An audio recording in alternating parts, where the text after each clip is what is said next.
Colombia is now decades removed from its infamous days in the 80s and 90s.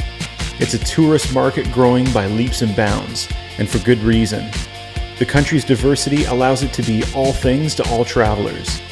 Culture, food, nature, vibrant cities, and for us, adventure. From the beaches on its northern Caribbean coast to dense Amazon jungle pressed up against the Peruvian border, we're out to see it all.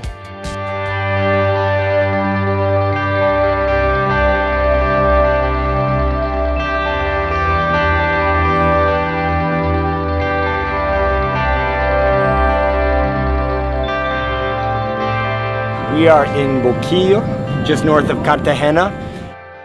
It's neat now, though, that a few of these little eco companies are now starting to realize that this could be something interesting for tourists and visitors to the country, which clearly it is, because we want to get out here and do it and see how they've done it for a long, long time. Yeah. So let's go. That's it? Luis, Scott, Ryan. Sorry, how long have you been? 5 years already. 5 years. Yeah. From Germany. Cool.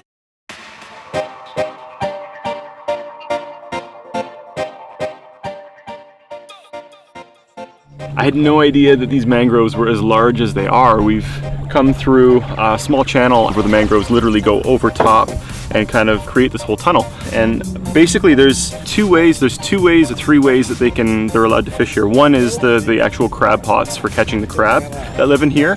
And then as far as fishing is concerned, there's only 2 ways that they can fish. One is by throw net and the other is by like hook and line. So there's really starting to be a good understanding of this ecosystem here and how to fish sustainably for the community. And then now to actually teach visitors who come in the importance of this area too.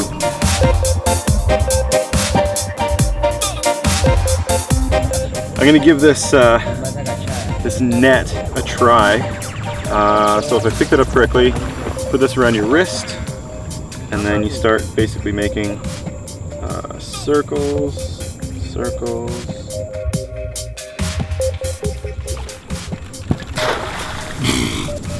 The net just stayed together, just like the one in this clump.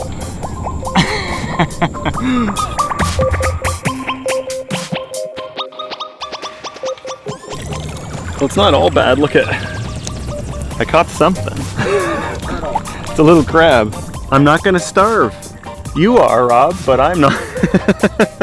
Tell you what, I'll share them with you. Yay. Rob's got the easy job because he's just going and checking the crab pots. And then of course, you know he's gonna get all the credit for lunch. I'm gonna share my seaweed with you, Rob.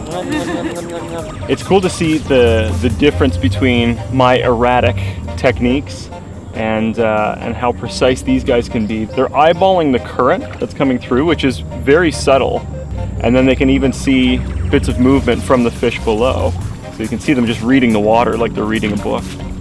This is what you should be catching right here. This is what I should be catching right here. So as much as I'd like to cheat and just put it in my net to fool Rob, I think I'll give credit where credit is due. So they got a couple of these guys.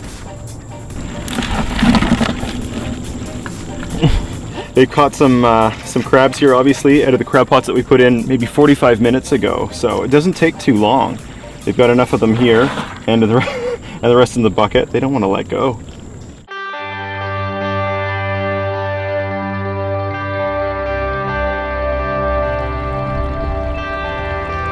So we're gonna go back with our catch, and I've heard that we're gonna be having like coconut rice with patacones, which is plantain, as well as our fish is gonna be cooked. We're gonna do crab cakes with garlic, and then I guess we're doing the plancha with the fish, and it is going to be delectable. There's nothing like eating what you've caught or someone else has caught. I knew we weren't going home hungry, but it'd be nice. It'd be nice to have a trophy of my own. No one likes to go fishing and come home empty-handed, but the good news is that I'll still, like most fishermen, be able to tell tall tales and lie about what I caught. Yeah.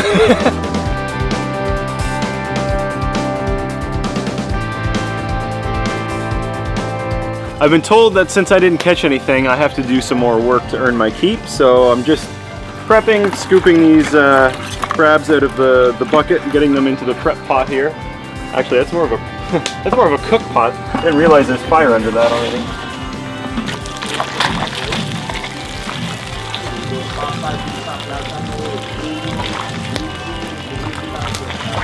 I've been I'm assisting, trying to decrab the crab, and it's really hard. The way he handles his knife, you think, oh, okay, that's easy.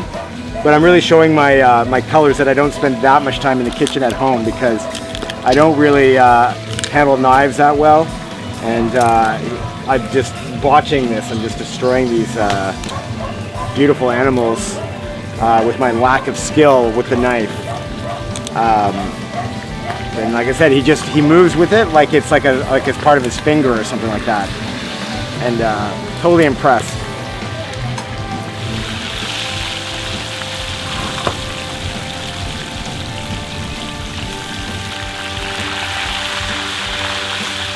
We've had an amazing day in a way to be out on this in this area, which is considered to be sort of one of the poorest areas in Cartagena, and just getting even just a little taste of what life is like in this part of Cartagena, which is quite different than the colonial part of the old city. Salud, mi hermano. Salud, mi hermano, de verdad. Muchas gracias. Salud.